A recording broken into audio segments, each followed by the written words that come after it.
everyone fine. ಮುಖ್ಯಮಂತ್ರಿಯ ಹುದ್ದೆ ಬದಲಾವಣೆ ವಿಚಾರಕ್ಕೆ ಸಂಬಂಧಪಟ್ಟಂತೆ ಅನೇಕ ರೀತಿಯ ಚರ್ಚೆಗಳು ನಡೀತಾ ಇದೆ. ಮುಖ್ಯಮಂತ್ರಿ ಬದಲಾವಣೆ ಮಾಡ್ತಾರೆ ಎನ್ನುವ ಸುದ್ದಿಯ ನಡುವೆ ಅನೇಕರು ಕೂಡ ಆಕಾಂಕ್ಷಿಗಳಿದ್ದಾರೆ. ಆಕಾಂಕ್ಷಿಗಳ ಪಟ್ಟಿ ದಿನೇ ದಿನೇ ಜಾಸ್ತಿ ಆಗ್ತಾ ಹೋಗ್ತಾ ಇದೆ.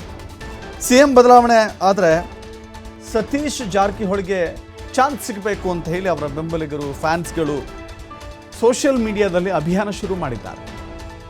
ಸಿದ್ದರಾಮಯ್ಯ ರಾಜೀನಾಮೆ ಕೊಟ್ಟರೆ ಜಾರಕಿಹೊಳಿ ಮುಂದಿನ ಮುಖ್ಯಮಂತ್ರಿ ಅಂತ ಹೇಳಿ ವೈರಲ್ ಮಾಡ್ತಾ ಇದ್ದಾರೆ ಪೋಸ್ಟ್ಗಳನ್ನು.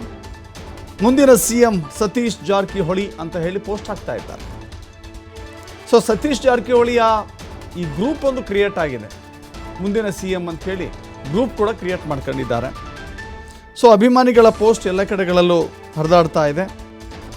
ಅದು ಹೇಳಿ ಕೇಳಿ ರಾಹುಲ್ ಗಾಂಧಿಗೆನ್ನ ಇತ್ತೀಚೆಗೆ ಭೇಟಿಯಾಗಿದ್ದರು ಸತೀಶ್ ಜಾರಕಿಹೊಳಿ. ಬಳಿಕ ಇನ್ನಷ್ಟು ಹೆಚ್ಚಾಗ್ತಾ ಹೋಗ್ತಾ ಇದೆ. ಮುಂದಿನ ಸಿ ಎಂ ಜಾರಕಿಹೊಳಿ, ಮುಂದಿನ ಸಿ ಎಂ ಜಾರಕಿಹೊಳಿ ಅಂತ ಹೇಳಿ ಹೀಗೆ ಆಗ್ತಾ ಹೋಗ್ತಾ ಇದ್ದಾರೆ. ನಿಜಕ್ಕೂ ಕೂಡ ಮುಖ್ಯಮಂತ್ರಿಗಳ ರೇಸ್ನಲ್ಲಿ ಅಥವಾ ಮುಖ್ಯಮಂತ್ರಿಗಳ ಆಗಬೇಕು ಅನ್ನುವ ರೇಸ್ನಲ್ಲಿ ಅನೇಕರಿದ್ದಾರೆ. ಅದರಲ್ಲಿ Mallikarjuna Kharge, D K Shivakumar, Satish Jarkiholi, M B Patil, ನೇರವಾಗಿ ಬಹಿರಂಗವಾಗಿ ಈ ಬಗ್ಗೆ ಹೇಳಿಕೆ ಕೊಟ್ಟಂಥ ಆರ್ ವಿ ದೇಶಪಾಂಡೆ, ಅನೇಕರಿದ್ದಾರೆ. ಅನೇಕರು ಕೂಡ ಮುಂದಿನ ಮುಖ್ಯಮಂತ್ರಿ ಅಂತ ಹೇಳಿ ಟವಲ್ ಹಾಕುವಂಥ ಪ್ರಯತ್ನವನ್ನು ಮಾಡ್ತಾ ಇದ್ದಾರೆ. ಹೇಗಾದರೂ ಮಾಡಿ ಮುಖ್ಯಮಂತ್ರಿ ಆಗಬೇಕು ಅನ್ನುವ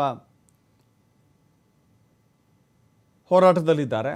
ಆದರೆ ಕಾಂಗ್ರೆಸ್ ಇಲ್ಲಿಯವರೆಗೂ ಕೂಡ ಮುಖ್ಯಮಂತ್ರಿ ಬದಲಾವಣೆ ಮಾಡ್ತೀವಿ, ಸಿದ್ದರಾಮಯ್ಯ ಅವರನ್ನ ಕೆಳಗಿಳಿಸ್ತೀವಿ ಅಥವಾ ಇನ್ನೊಬ್ಬರನ್ನು ತರ್ತೀವಿ ಅಂತ ಎಲ್ಲೂ ಕೂಡ ಹೇಳಿಕೆ ಕೊಟ್ಟಿಲ್ಲ. ಮುಖ್ಯಮಂತ್ರಿಗಳ ಜೊತೆ ಅಂದರೆ ಸಿದ್ದರಾಮಯ್ಯ ಅವರ ಜೊತೆ ಹೈಕಮಾಂಡ್ ಪ್ರಬಲವಾಗಿ ನಿಂತುಕೊಂಡಿದೆ. ಕರ್ನಾಟಕದ ಎಲ್ಲ ಶಾಸಕರುಗಳು ಕೂಡ, ಕಾಂಗ್ರೆಸ್ನ ಎಲ್ಲ ಶಾಸಕರುಗಳು ಕೂಡ ಸಿದ್ದರಾಮಯ್ಯ ಜೊತೆಗಿದ್ದಾರೆ. ಹೀಗಾಗಿ ಸಿದ್ದರಾಮಯ್ಯ ಅವರ ಬದಲಾವಣೆ ಪ್ರಶ್ನೆನೇ ಇಲ್ಲ. ಆದರೆ ಸಿದ್ದರಾಮಯ್ಯ ಬದಲಾವಣೆ ಆಗುತ್ತೆ ಅನ್ನುವ ವಿಚಾರ ಸ್ಪ್ರೆಡ್ ಆದಾಗ ಹೀಗೆ ಆಕಾಂಕ್ಷಿಗಳ ಪಟ್ಟಿ ಹೊಟ್ಕೊಳ್ಳುತ್ತೆ, ಆಕಾಂಕ್ಷಿಗಳ ಪಟ್ಟಿ ಬೆಳೆಯುತ್ತೆ. ಅದೇ ಪಟ್ಟಿ ಇಲ್ಲಿದೆ.